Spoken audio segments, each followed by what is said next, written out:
Hello friends, welcome to student buddy.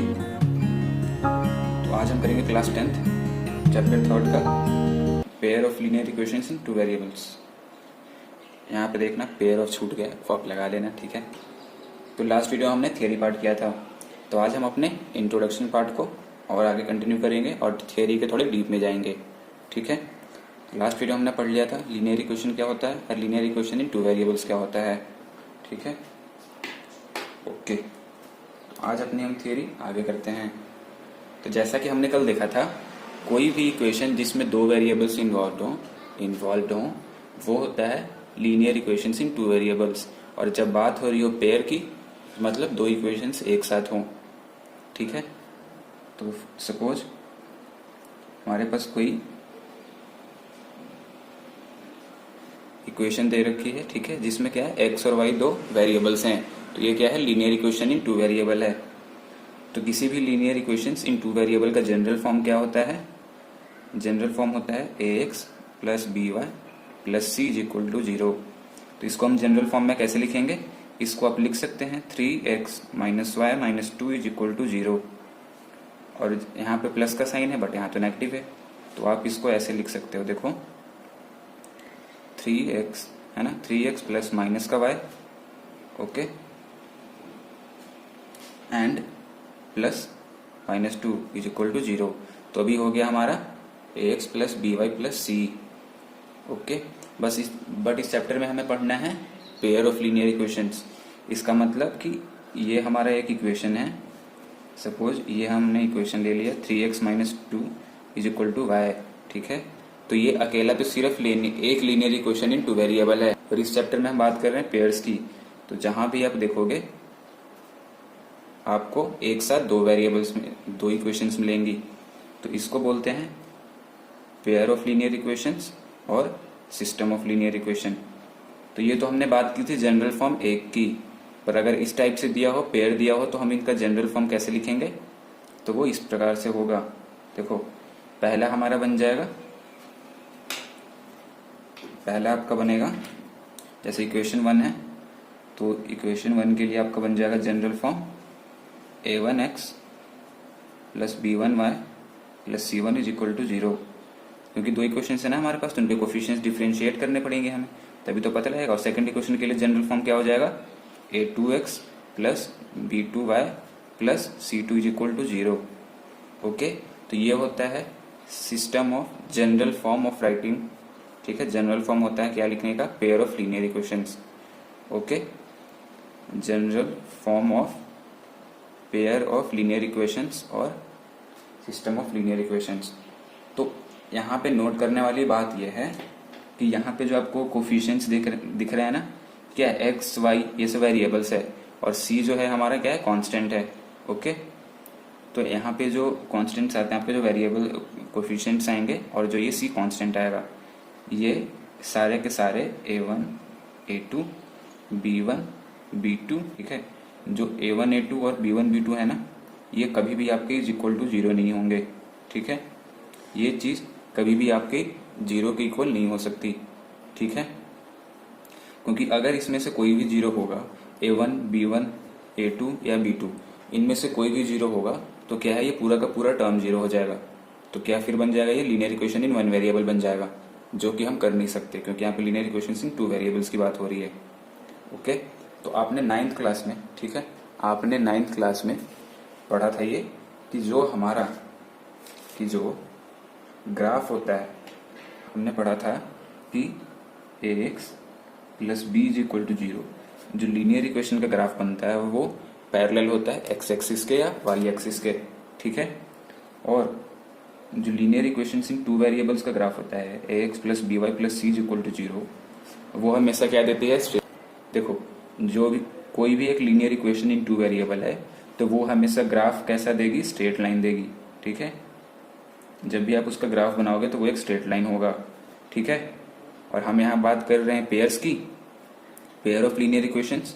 तो यहाँ पे हमें क्या मिलेगा, 2 स्ट्रेट लाइंस मिलेंगी, ठीक है, 2 स्ट्रेट लाइंस। इस चैप्टर में हम जहां भी देखेंगे ना, हमें एक साथ दो इक्वेशंस दे रखी होंगी, ओके। तो हम जहां भी ग्राफ बनाएंगे वहां पे हमें 2 स्ट्रेट लाइन मिलेगी, एक पहले वाले के लिए और एक दूसरे वाले के लिए, ओके, तो इमेजिन करो कि आपको एक्स वाई ग्राफ पता है ना, ठीक है। तो उसमें दो लाइंस ज्यादा से ज्यादा कितने केस हो सकते हैं, दो लाइंस किस तरीके से बन सकते हैं ग्राफ पे, इमेजिन करो आप, खुद सोचो। चलो सोच लिया, अभी हम बता देते हैं। तो तीन केसेज होते हैं, ठीक है। पहला, जब भी आप पेयर ऑफ लीनियर इक्वेशन, दो linear equation in two variable का ग्राफ बनाओगे, उनके पेयर का ग्राफ बनाओगे, तो आपको दो स्ट्रेट लाइंस मिलेगी, और वो दो स्ट्रेट लाइन का ग्राफ सिर्फ तीन ही केस पॉसिबल होता है, ठीक है। पहला क्या है, पहला है आपको एक स्ट्रेट लाइन ऐसे मिलेगी और एक ऐसे आपस में इंटरसेक्ट करेगी, ठीक है। तो ये हो जाएगा इंटरसेक्टिंग लाइंस, ओके। अभी आपको बस जो पढ़ा रहा हूं वो समझ लो, ठीक है। आगे अभी हम काफी कुछ एग्जाम्पल्स देखेंगे, और मैं आपको ये पहले बता रहा हूं ताकि बाद में आप इन चीजों को रिलेट कर सको, ठीक है, ताकि कंसेप्ट आसानी से समझ में आए। तो पहला आपको, या तो पहला केस क्या हो सकता है कि वो दोनों लाइंस आपस में कहीं कट करेंगी, ठीक है। तो या तो दो लाइंस, वो जो दो लाइंस बनेंगी इक्वेशन और इक्वेशन 2 की, वो आपस में कट कर रही होंगी, ठीक है। मैं यहाँ पे आपको क्या बताने की कोशिश कर रहा हूँ कि जब भी आप ग्राफ पे दो लाइंस ड्रॉ करेंगे, ठीक है, आपके पास दो इक्वेशंस होंगी हमेशा, तो जब आप उनका ग्राफ ड्रॉ करोगे तो आपको दो स्ट्रेट लाइंस मिलेंगी, और वो दो स्ट्रेट लाइंस कितने तरीके से, मतलब कितने टाइप से वो ग्राफ पे बन सकती है, ठीक है, उनका बिहेवियर किस किस तरीके से उनका बिहेवियर हो सकता है। तो पहले या तो वो दो स्ट्रेट लाइंस आपस में कहीं कट कर देंगी एक पॉइंट पे, ठीक है, और दूसरा या तो वो पैरेलल होंगी, ठीक है। तो पैरेलल होंगी तो कभी भी कट नहीं करेंगी, हमेशा तभी कट करेंगे वो लाइंस जब वो नॉन पैरेलल हो, ठीक है। तो पहला केस हो गया इंटरसेक्टिंग लाइंस, दूसरा हो जाएगा पैरेलल लाइंस, ठीक है। अभी बस आप ये समझो, इसका बहुत ही बढ़िया कंसेप्ट होने वाला है आगे।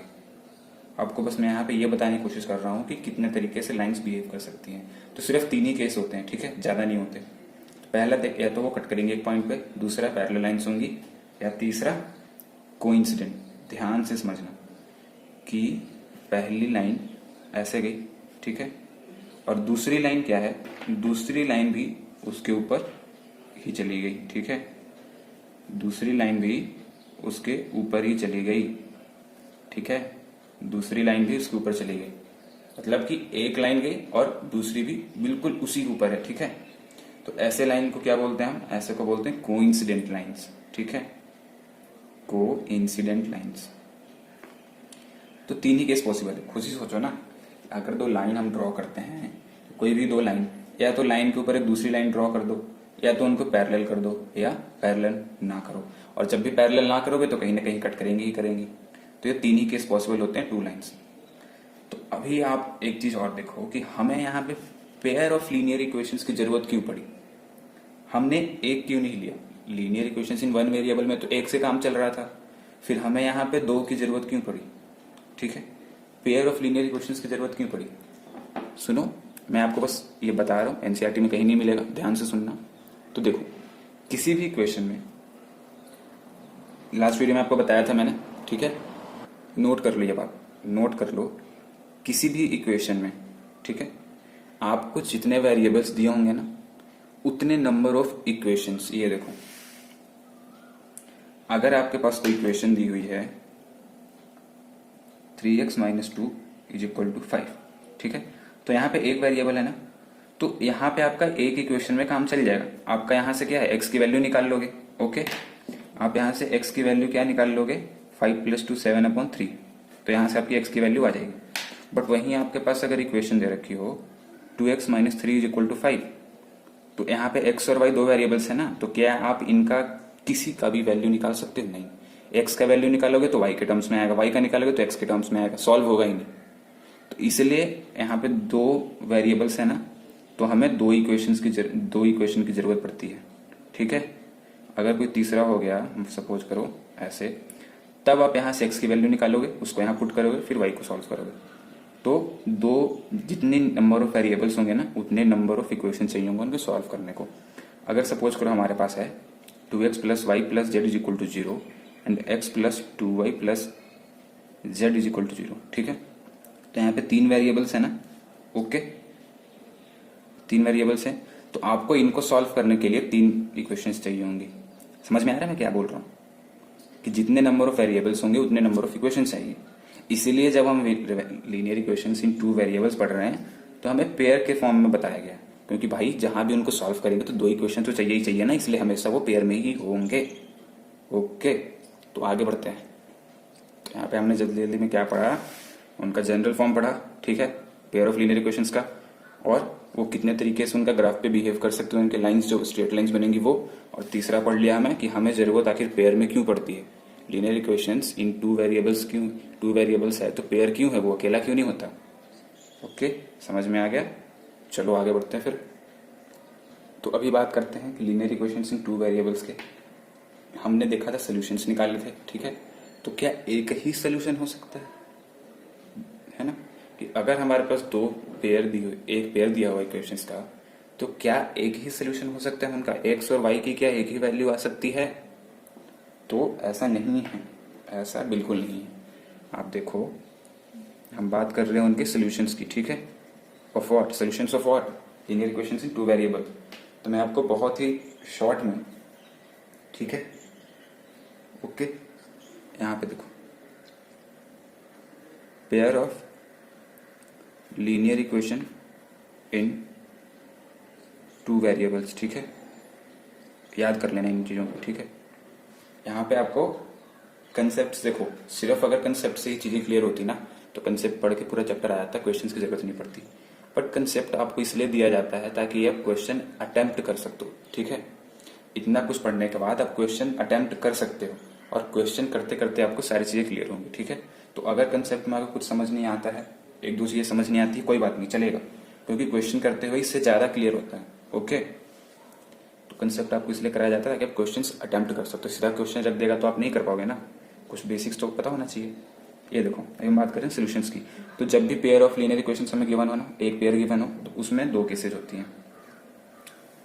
यहाँ पे आपको एक और चीज पढ़ा दूंगा मैं, कंसिस्टेंट और इनकंसिस्टेंट क्या होता है। देखो, 2 टाइप्स के बनते हैं equations, pair of equation 2 type के बनते हैं। पहला on the basis of solutions, ठीक है,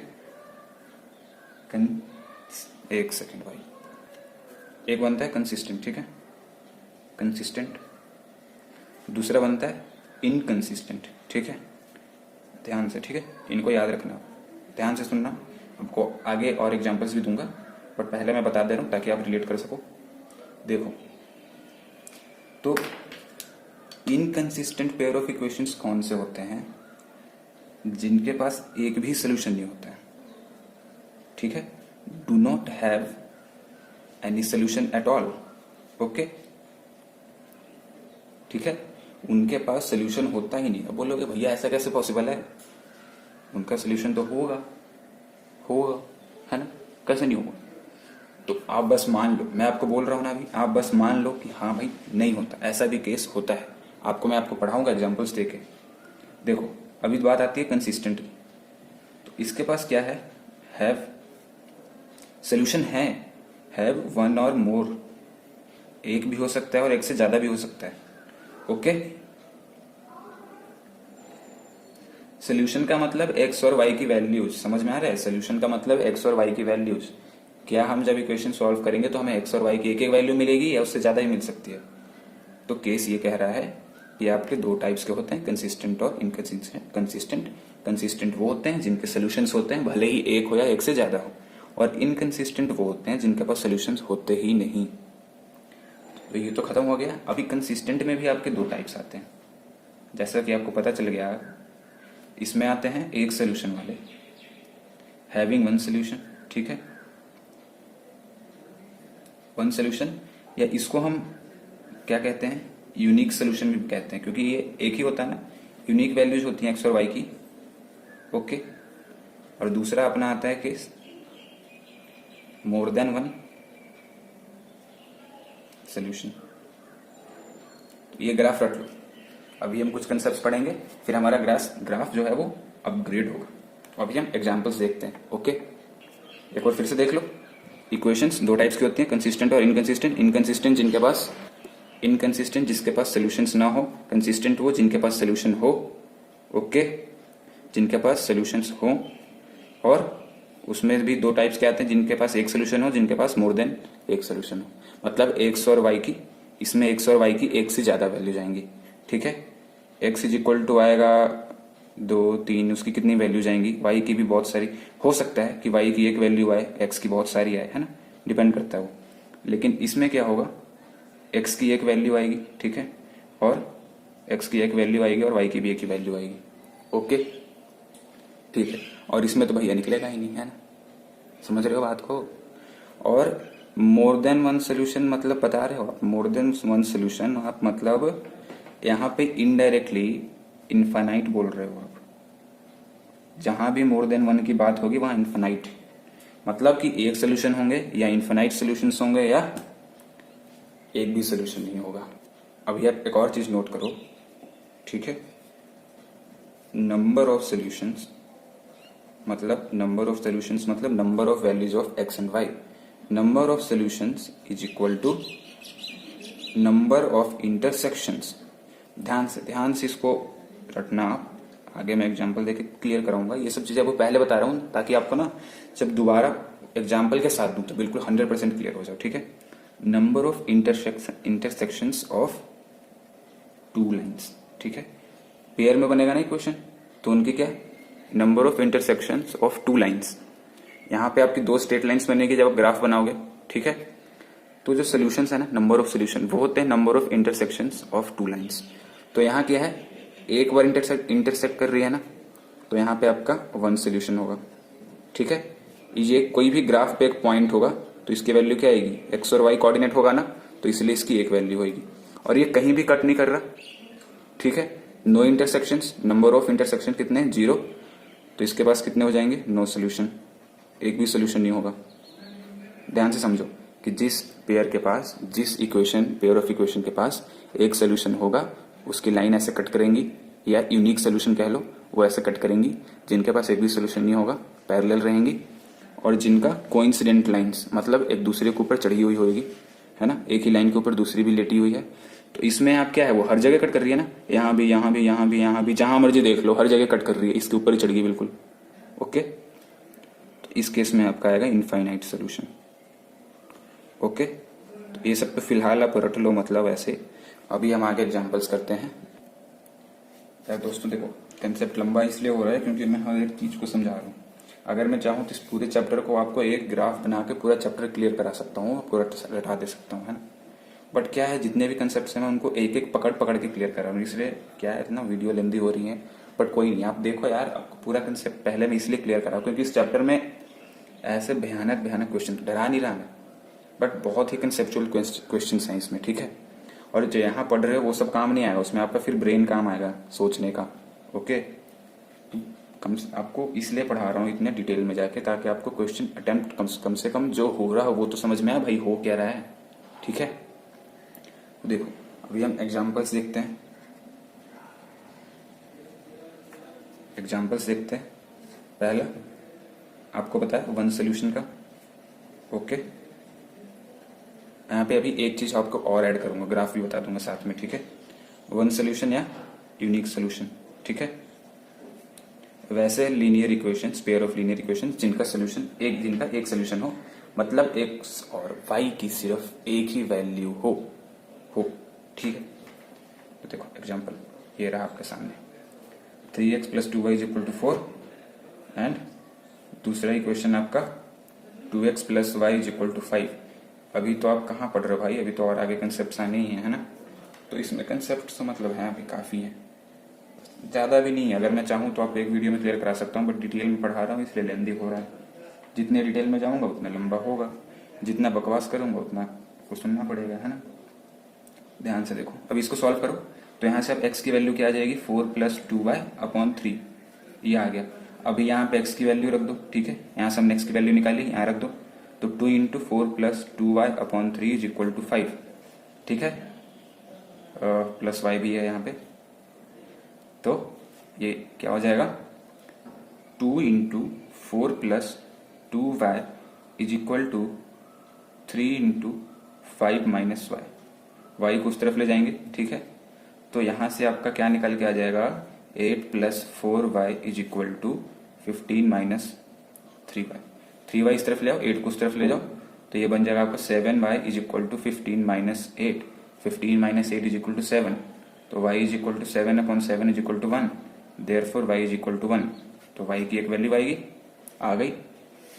y इज इक्वल टू 1 रख दो यहाँ पे, तो x की वैल्यू क्या आ जाएगी 4 प्लस 2 इंटू 1। सॉल्व करने तो आपको आता ही होगा यार, तो ये हो जाएगा 6 प्लस 3, तो x इज इक्वल टू आ जाएगा आपका 2। तो यहाँ पे देख रहे हो आप, यहाँ पे देख रहे हो x की आपके पास यूनिक वैल्यू चाहिए, x is equal to 2 and y is equal to 1। तो दोनों की x और y दोनों वेरिएबल की एक एक वैल्यूज आपके पास आ गई, फिक्स्ड एक एक वैल्यूज। तो ये हो गया यूनिक सोल्यूशन। ओके ठीक है। तो अगर आपको बोल दे भैया इसका ग्राफ बनाओ, आप समझ रहे हो बात को, आपको बोल दे इसका ग्राफ बनाओ, ठीक है। ओके तो देखो, जब आप इसका ग्राफ बनाओगे ना, ओके ग्राफ बनाने आपको आता है, हमें कोऑर्डिनेट्स निकालने पड़ेंगे पहले, ठीक है। और कोई भी हमें एक लाइन एक ग्राफ बनाने के लिए हमें कम से कम तो 3 पॉइंट चाहिए होते हैं, तो हमें 3 कोऑर्डिनेट्स निकालने पड़ेंगे x और y के। तो x और y की वैल्यूज रख लो। तो सपोज अगर हम x को 0 रखते हैं, सपोज x को अगर हम 0 ले लेते हैं, तो ये पूरा टर्म हो जाएगा 0, और यहाँ से y इज इक्वल टू आ जाएगा 4/-2। तो y की वैल्यू आ जाएगी आपके पास -2, क्योंकि 2 2 4 होता है। तो ये कैलकुलेशन आपको समझ आ रही है।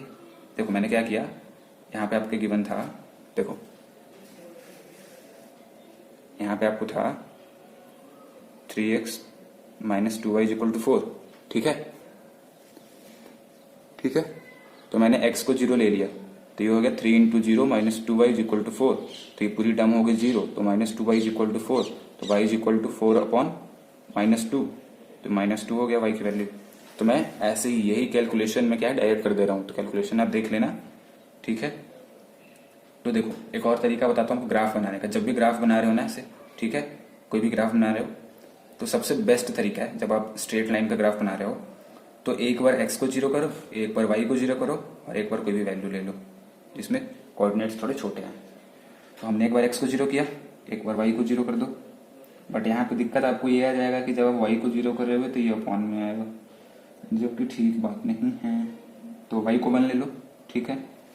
अपॉन में लोगे ना, फिर ग्राफ प्लॉट करने में आपको बहुत ही दिक्कत आएगी यार। ओके, आपको नहीं, मुझे प्लॉट तो मुझे करना है फिलहाल। ये देखो, तो अगर हम y को 1 लें यहाँ पे, तो ये बन जाएगा -2। तो -2 उधर जाके कितना हो जाएगा, 4 + 2 6, -2 प्लस में चला जाएगा ना, तो 6 हो जाएगा। और फिर x is equal to 6/3 is equal to 2। Okay, बहुत बढ़िया। तो अगर हम अभी यहाँ पे अभी तीसरा वैल्यू क्या ले, तो देखो अगर हम यहाँ पे y को ले लें, क्या अगर हम यहाँ पे y को ले लें, तो देखो कोऑर्डिनेट्स मैंने आपको निकाल दिए ताकि ज़्यादा लेंदी ना हो वीडियो। अभी इसका ग्राफ प्लॉट कर देंगे सीधा, ठीक है। अगर आपको ग्राफ प्लॉट करना नहीं आता, कोऑर्डिनेट्स ये जो मैंने ऐसे निकाले नहीं आता आपको, कमेंट करो, ठीक है भाई, खुल के कमेंट करो यार, मतलब कोई कमी नहीं होनी चाहिए, है ना। डाउट पूछने में बिल्कुल, मतलब ऐसे ना, बिल्कुल कोई भी डाउट पूछो, क्या शर्माना यार, है ना।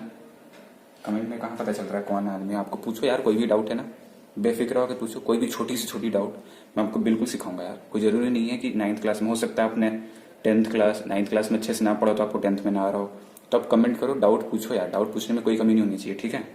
तभी तो मुझे पता चलेगा क्या आता है आपको, क्या समझ में आया, नहीं समझ में आया। ओके, तो इसका ग्राफ बनाओ जल्दी से, चलो जल्दी से कोऑर्डिनेट्स पुट करो। ओके, तो पहला इक्वेशन का हमारा क्या है, कोऑर्डिनेट्स 0 - 2। तो पहले x एक्सिस को रीड करते हैं ना, दूसरा वाला x की वैल्यू 0 और y -2, तो x 0 y -2, तो ये वाला पॉइंट हो गया आपका 0 -2, ठीक है। ओके, दूसरा है 2 - 1, 2 नहीं 2 1 है, 2 ये हो गया, 1 ये हो गया, ठीक है। तो ये हो गया आपका 2, 1। तीसरा हो गया -2 -5, तो आपका -2 यहाँ जाएगा और -5 यहाँ आ जाएगा। ओके, ये आ जाएगा यहाँ पे, तो ये हो जाएगा आपका -2, -5, ठीक है। जब आप आगे हायर क्लास में जाओगे ना, तब आपको क्लास पता चलेगा हाथों से ग्राफ बनाने का, ठीक है। ओके, ये देखो x 0 और y 5। पहले तो ये देखो, ये 3 डॉट्स को आप ज्वाइन करो तो आपको ये स्ट्रेट लाइन मिलेगा, है ना। देखो ग्राफ पे बनाओगे ना, बिल्कुल सीधी लाइन आएगी ऐसे टच करती हुई। अभी भी कुछ खास। तो ये जो हमारा लाइन है ये किस इक्वेशन का है, ये था हमारा 3x minus 2y is equal to 4। ये है हमारा पहला लाइन। दूसरा लाइन है हमारा x05, ये हमारा 0,5, ओके 1 3, ये हो गया हमारा 1 3, ठीक है। और तीसरा पॉइंट है हमारा 2 1, तो ये हो गया 2 और ये हो गया 1। तो ये पॉइंट क्या है, कॉमन है, ठीक है, ये पॉइंट कॉमन है, ठीक है। ये है हमारा पॉइंट 2 1, 2 बार आ गया ये लाइन। तो जब आप यहाँ से स्ट्रेट लाइन बनाओगे ना तो ये आपका स्ट्रेट लाइन बनेगा, ये ऐसे बनेगा स्ट्रेट लाइन, ठीक है। तो ये लाइन आपका कौन सी इक्वेशन क्या है, ये है आपका 2x plus y is equal to 5, ठीक है, ओके। तो ऐसे बनाते हैं ग्राफ। तो यहाँ पे ये कट कर रहा है ना, यहाँ पे ये कट कर रहा है, और मैंने बताया था number of solutions is equal to number of intersections. तो यहाँ पे एक इंटरसेक्शन हो रहा है, मतलब एक सोल्यूशन होगा, और कहाँ पे कट कर रहा है, 2,1 पे कट कर रहा है, ठीक है। तो हमारा x की वैल्यू आ जाएगी 2, y की 1। तो यहाँ पे देखो हमने सॉल्व करके x की 2, y की 1, मतलब बिल्कुल सही था हमारा आंसर।